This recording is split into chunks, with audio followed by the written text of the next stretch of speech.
This is how we become millionaires together. Part 3. Listen keenly. This took me 6 years, 3 months, and 14 days to finally understand.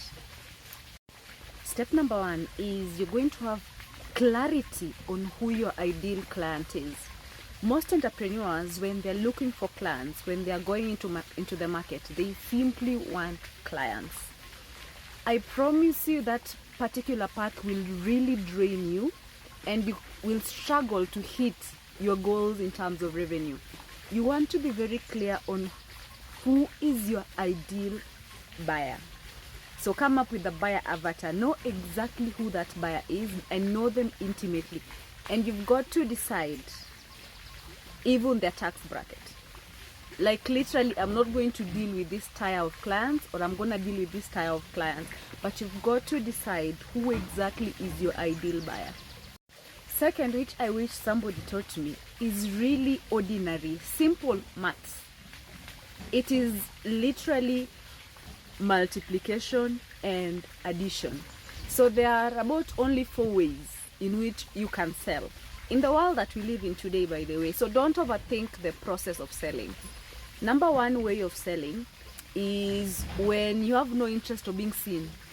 So you literally go for ads. This is when people want to build a brand without their face. I don't encourage it, but it's possible. Step number 2 is someone who is not afraid of being perceived. So for example, you guys are watching me because you're part of my community. I've built a personal brand, right? Is building a personal brand. When you build a personal brand, you attract your clients to you. So you no longer really need to chase. Whoever needs to find you, find you. The third avenue is the traditional form of cold calling, or rather being intentional about expanding your immediate networks. And then the last version of how you sell is through referrals. So if your clients are satisfied with what you provide for them, then they refer you and you get more clients.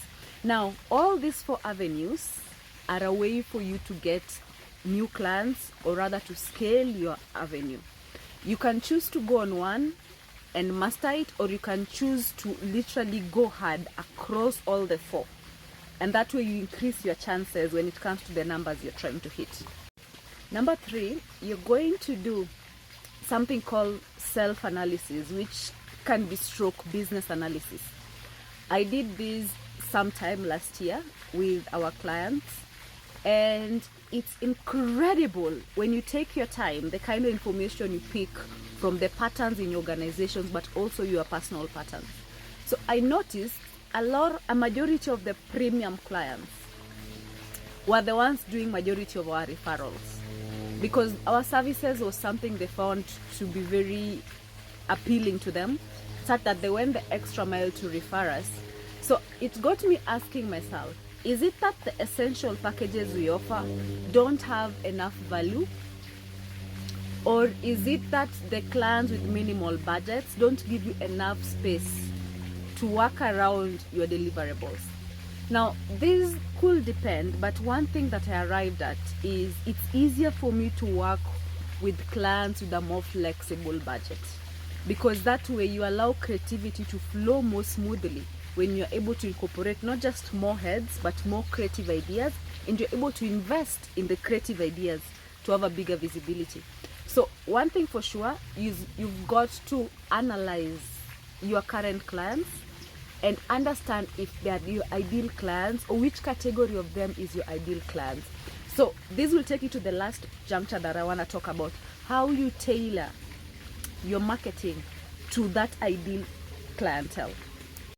For example, you are in the business of scaling visibility and revenue for organizations, corporate brands, SMEs and all that. Our job is to literally look at your model and move you to your ideal goal in terms of revenue visibility. Now, my ideal client would not be anybody who is spending less than 2,000 USD a month, all the way up to about 10,000 USD a month. Now, that is the tax bracket of majority of our clients, right? Now, post-COVID, I opened an avenue that allowed clients with minimal budgets to come through. And while that has served us for the longest time, I'm realizing how much it's holding us back. Because a client with a restricted budget, first of all, energetically you might not align because their money has multiple levels of priorities, which means you've got to figure out what is a win-win for both you and the client. This last one is for those of you who have stayed up to the end. I'm going to start always reserving the best for the end because you guys have patience and you deserve it. Now, nobody will tell you this, but when it comes to business, you don't need to strategize on going viral. This is the mistake a lot of entrepreneurs do. Take it from somebody who's gone viral. You don't need to go viral in order to sell your product or service. What you need to do is you need to get so good at targeting and your messaging such that if you have 1,000 reach, just 1,000 reach, you have the ability to convert even 20% out of that 1,000 reach. If you can approach your social media strategy with this particular knowing, you're always gonna be steps ahead because you know that it's not about the numbers, it's about the quality. And the quality comes down to how specific your message and your targeting is.